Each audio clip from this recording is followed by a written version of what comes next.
Buenos días, doctor. Mi nombre es Sandy Insby Licera. En esta ocasión, mi persona le va a hablar sobre el caso de la excarcelación del expresidente Alberto Fujimori con relación al expediente 02010 del 2020 del Tribunal Constitucional de Ica.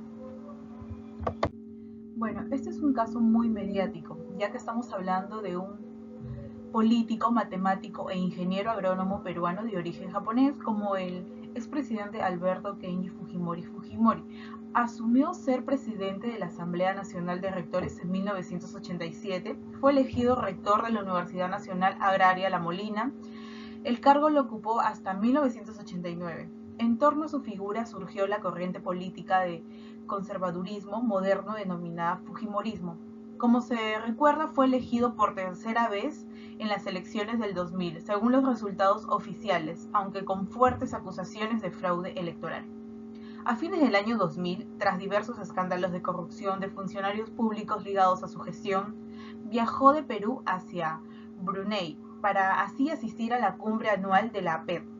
Justo después de esa reunión viaja a Japón, desde donde remitió vía fax su renuncia al cargo de presidente, la cual no fue aceptada por el Congreso, y asimismo declaró su incapacidad moral y la vacancia de la presidencia, gracias a que le fue reconocida la nacionalidad japonesa de nacimiento, evadió las acusaciones judiciales que pesaban en su contra.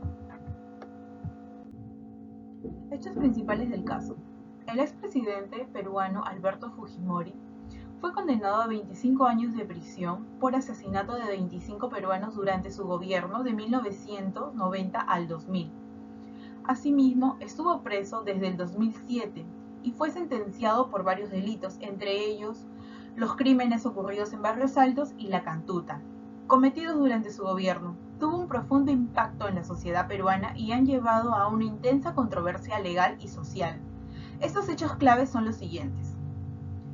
A inicios de su gobierno, tuvo lugar a una intensa campaña de atentados terroristas de la organización maoísta Sendero Luminoso, que en el campo empezaba a tener serios reveses en su guerra contra el Estado, y en menor medida el movimiento revolucionario guevarista, más conocido como el MRTA. En Lima, la explosión de un coche bomba el 16 de julio de 1992 en la calle Tarata, en el distrito de Miraflores, sería la acción más sangrienta que marcaría este periodo. Se aplicó una nueva estrategia antisubversiva que centró el accionar de la DIRCOTE y las Fuerzas Armadas en la captura de los cabecillas de las organizaciones terroristas, dejando el combate armado y el patrullaje en manos de los DECAS, más conocidos como el Comité de Defensa Civil Antisubversiva, bajo la ayuda del ejército peruano, dándose así un descenso significativo en el accionar de los terroristas. Hubo asimismo actos de violencia relacionados con la represión estatal y graves violaciones a los derechos humanos. En diciembre de 1991 ocurrió la masacre de Barrios Altos, en que fueron asesinadas 15 personas, y en julio de 1992 tuvo lugar el asesinato de 9 alumnos y un profesor de la Universidad de Educación Enrique Guzmán y Valle, más conocida como la Universidad La Cantuta. Estas acciones fueron llevadas a cabo por el Grupo Colina, escuadrón de la muerte que funcionó durante aquellos años como un grupo paramilitar fundamentada en el combate contra posibles miembros de la organización terrorista Sendero Luminoso. Las acciones de los servicios de inteligencia de la Marina, el Ejército y la Policía, combinadas con las autoorganizadas milicias rurales de la sierra, llamadas comúnmente ronderos, a quienes se les adiestró y equipó militarmente, consiguieron dar un golpe cada vez más duro a los terroristas. En julio de 1992 se logró la captura de Víctor Polay Campos, el líder del MRTA.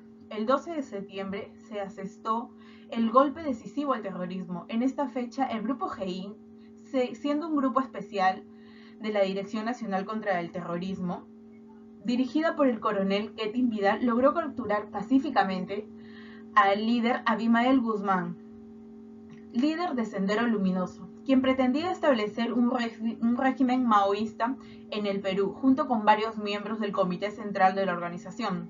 Tras esto, Sendero Luminoso entró en un franco de retroceso y en pocos años había quedado ya reducido.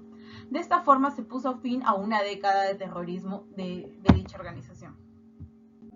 En diciembre del 2017, Alberto Fujimori fue indultado en el gobierno de Pedro Pablo Kuczynski, quien explicó su decisión como un gesto humanitario para el exmandatario.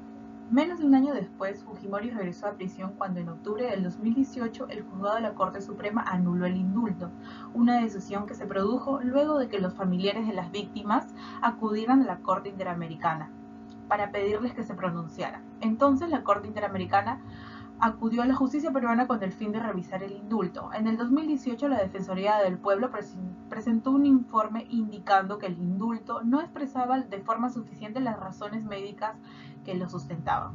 En marzo del 2022, el TC restableció los efectos del indulto otorgado en el 2017.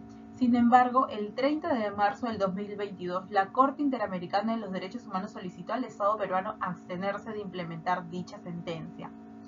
El TC, ahora este año, el Tribunal Constitucional, se pronunció e indicó la liberación inmediata de Alberto Fujimori, en estricta observancia las normas procesales y sustantivas de los procesos constitucionales. No correspondía en esa etapa pronunciarse sobre la resolución a la Corte Interamericana de los Derechos Humanos, ya que esta Corte no había sido parte del proceso. Su resolución fue posterior a la publicación de la sentencia, ni tampoco era una decisión dirigida a este tribunal. Las recomendaciones. El fallo de primera y de la segunda instancia, siguiendo la doctrina uniforme de la Corte Suprema, debe encontrarse justificada la existencia del delito y deben de existir presunciones fundadas de la participación del expresidente. El 17 de abril del 2020, don Gregorio Fernando Parcón Alarcón interpuso una demanda de habeas corpus a favor de don Alberto Fujimori, cuestionando la referida resolución 10 de fecha 3 de octubre del 2018 del Juzgado Supremo de Investigación Preparatoria, con la que se declaraban que carece de efectos jurídicos la referida resolución suprema que concedió al favorecido el indulto por razones humanitarias. El presidente del TC no está actuando con claridad sobre la liberación del expresidente Fujimori, ya que hace unos meses atrás omitió generar su pronunciamiento, no siendo claro y definitivo. La Corte Interamericana de Derechos Humanos es un órgano de justicia supranacional y el Perú es un estado de parte, por lo cual tiene la obligación internacional de acatar su medida. Sin embargo, tanto el presidente del TC como su vicepresidenta habían declarado que la liberación sí procedía porque las sentencias que emite su institución son cosas juzgadas y no se pueden anular. Conclusión. El Estado peruano sostuvo que Fujimori tenía responsabilidad en los delitos imputados en calidad de coautor, tanto en los delitos contra los derechos humanos en base a la llamada responsabilidad del superior o responsabilidad por el mando.